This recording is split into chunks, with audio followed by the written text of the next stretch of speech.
ស្ដីបងប្អូនអរគ្នាបាទបងប្អូនដែលត្រូវការប្រភេទរថយន្ត Kia ពីកន្ទោឥឡូវនេះយើងមាន stock ហើយបងប្អូនណាយើងមាន stock គ្រប់ពណ៌បងប្អូនណាមានពណ៌សពណ៌ខ្មៅពណ៌ដោះគោហើយនិងពណ៌ស្លែបងប្អូនណាបាទហើយនេះជាប្រភេទជាគៀងសេរីថ្មីបាទប្រភេទគុជមួយគ្រាប់បងប្អូនបាទហើយឡាននេះគឺជាប្រភេទឡានឆ្នាំ2026បាទកញ្ចក់អីប្រភេទកញ្ចក់ក្តោបអូតូបាទហើយផ្នែកខាងក្នុងបងប្អូនទទួលបាន option ជាច្រើនបាទមានដូចជាបាទកញ្ចក់អូតូខាងតកង់បាទVolume Logic កុំព្យូទ័រវាប្រភេទ Digital ណាបងប្អូនណាបាទហើយសម្រាប់អេក្រង់8 inch ជាងយើងអាចប្រើ Apple CarPlay មានកាមេរ៉ាក្រោយបងប្អូនណាបាទជាប្រភេទកាមេរ៉ារេតាមជាកូដមាន sensor អីហ្នឹងបងប្អូនណាបាទពូកជាប្រភេទពូកຂະຫນាត់សេរីថ្មីស្អាតមែនតើឡាយពណ៌បងប្អូនបាទមានកន្លែងកាយដៃកន្លែងសាក់ទូរស័ព្ទ Type C ក៏មានដែរបងប្អូនណាបាទអញ្ចឹងបងប្អូនដែលត្រូវការប្រភេទរថយន្តនេះអាចធ្វើការតាក់ទងបាន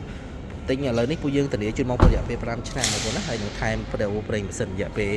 2ឆ្នាំឬក៏4ដងថែមទៀតផងបងប្អូនណាបាទអញ្ចឹងផ្នែកខាងក្រោយមើលទៅស្អាតទេបងប្អូនណាគៀពីកន្ទោ S នេះបាទស្អាតមែនតើបាទអញ្ចឹងរថយន្តនេះគឺយើងនាំចូលពីក្រុមហ៊ុនគៀបន្តបាទអញ្ចឹងណាបាទអញ្ចឹងបងប្អូនទិញទៅមានការធានាត្រឹមត្រូវបងប្អូនបាទហើយនេះកាមេរ៉ាក្រោយ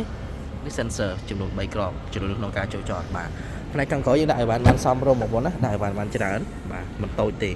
ប៉ុណ្នេះបងប្អូនណាមកល្មមបងប្អូននេះដាក់អីវ៉ាន់វ៉ាលីបានអញ្ចឹងសម្រាប់បងប្អូនដែលត្រូវការភេទរថយន្តនេះអាចត្រូវការមកមើលផ្ទាល់បានបងប្អូនត្រូវការភ្លាមបានភ្លាមបងប្អូនណាអត់ត្រូវការកក់ទេបាទដោយសារយើងមានគ្រប់ពណ៌អញ្ចឹងខ្ញុំបញ្ជាក់ពណ៌ជូនបងប្អូនអរគ្នាមានពណ៌សពណ៌ខ្មៅពណ៌ស្លែពីបងប្អូនពណ៌ស្លែនេះហើយនឹងពណ៌ដោះគោហើយសម្រាប់ការរំលោះបងប្អូនអាចធ្វើការចូលរួមមុនអត់ត្រូវការចូលរួមក៏បានបាទចូលរួមរំលោះសុទ្ធក៏បានដែររំលោះសុទ្ធមួយខែបង200ជាងបាទដាក់ឈ្មោះកាត់គ្រីបងប្អូនតែម្ដងបាទចាំបងប្អូនដែលមានតម្រូវការតាក់ទងបន្តបងប្អូនណាបាទអរគុណច្រើនបងប្អូនអរគ្នា